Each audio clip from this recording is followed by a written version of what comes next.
శుభప్రదం జయప్రదం.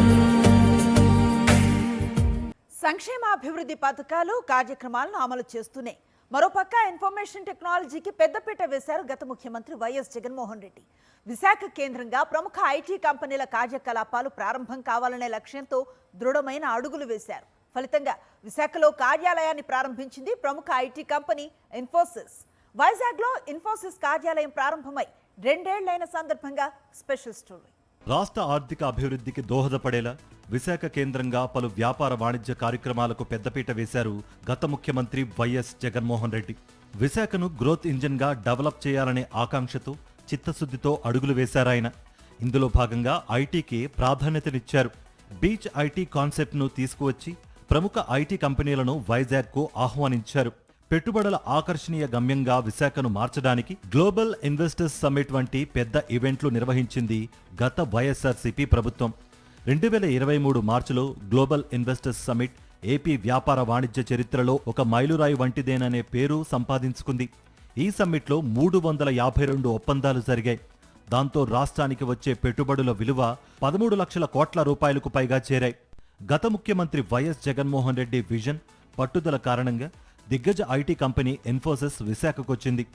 ముందుగా 1000 మంది ఉద్యోగులతో కార్యకలాపాలను ప్రారంభించింది. ఆ తర్వాత క్రమంలో ఉద్యోగుల సంఖ్యను పెంచింది. ఇప్పుడు విశాఖ ఇన్ఫోసిస్ క్యాంపస్లో దాదాపు 2500 మంది ఉద్యోగులు పనిచేస్తున్నారు. ఈ సామర్థ్యాన్ని మరింత పెంచే ఆలోచనలో ఆ సంస్థ ఉన్నట్లు సమాచారం.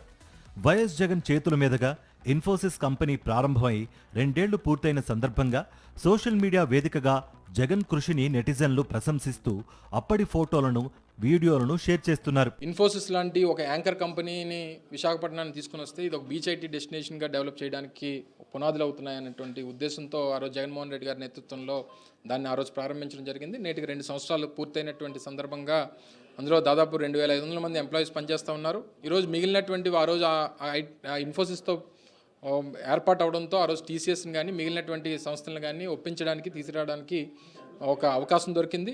సో ఈరోజు బీచ్ ఐటీ డెస్టినేషన్గా విశాఖపట్నాన్ని డెవలప్ చేసేటువంటి దానికి, ఒక ఎకనామిక్ డ్రైవ్ ఇంజిన్గా విశాఖపట్నాన్ని క్రియేట్ చేసేటువంటి దానికి ఆ రోజు ఆ పునాదులు చాలా ఉపయోగపడ్డాయి. ఈరోజు గూగుల్ లాంటి సంస్థలు విశాఖపట్నం రావడానికి కానీ, ఆ రోజు అదానీ డేటా సెంటర్కి ఆ రోజు కమిట్ చేసి వాళ్ళని కన్విన్స్ చేసి ఆ రోజు తీసుకొచ్చినటువంటి దానికి ఇవన్నీ కూడా ఆ రోజు జగన్మోహన్ రెడ్డి గారి విజన్లో భాగంగానే ఇవన్నీ జరిగాయనేటువంటిది ఈ ప్రాంత ప్రజల తాలూకా పూర్తి నమ్మకం. వైఎస్ జగన్ పాలనలో ఇన్ఫోసిస్, ర్యాన్స్టాండ్ వంటి దిగ్గజ సంస్థలు కూడా విశాఖలో కార్యకలాపాలు ప్రారంభించాయి.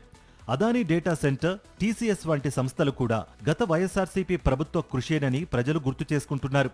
ప్రకటనలు, ఆర్భాటాలు ముఖ్యం కాదు, వాస్తవ రూపం దాల్చే ఆచరణలు ముఖ్యమంటూ గత వైఎస్ జగన్ పాలనలో నిర్ణయాలు తీసుకుని అమలు చేశారని రాజకీయ విశ్లేషకులతో పాటు పారిశ్రామిక వర్గాలు భావిస్తున్నాయి. అందరికీ నమస్కారం, నేను మీ ఐశ్వర్య రాజేష్. హలో అందరికీ నమస్కారం, నేను మీ రుతకన. మన శుభప్రదం grand shopping mall of mega family grand opening on October 17th. కుండకాల్లో నేను వస్తున్నాను.